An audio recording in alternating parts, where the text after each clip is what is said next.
Salam dəyərli izləyicilər, 2 yanvar 2026-cı il Trump administrasiyası sülh gündəliyimizə böyük sadiqlik nümayiş etdirib.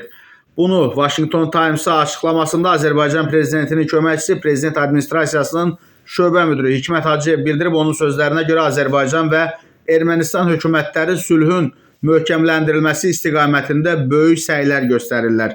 Lakin Amerika Konqresinin bəzi üzvləri tamamilə lazımsız qanunverici aktlar irəli sürürlər. Hikmət Hacıyev həmçinin Amerikanın keçmiş lideri Joe Biden və sabiq dövlət katibi Antony Blinkenin administrasiyasının Azərbaycan və Amerika arasında münasibətlərə zərər vurduğunu diqqətə çatdırıb. Stat: təəssüflər olsun ki, Biden və Blinken administrasiyası ilə çox sayda anlaşılmazlıqlar var idi və onlar çox zərər vurublar. Eyni zamanda prezidentin köməkçisi Ermənistana neft məhsullarının ixracı, eləcə də həmin ölkəyə taxıl tranzitinə məhdudiyyətlərin aradan qaldırılması məsələsinə toxunub. Bu simvolik təsir bağışlaya bilər, lakin burada simvolizmlə yanaşı çox vacib geosiyasi konnotasiyalar var. Biz sülhü təkcə Azərbaycan hökuməti ilə deyil, Ermənistan xalqı ilə də qururuq deyə Hikmət Hacıyev əlavə edib.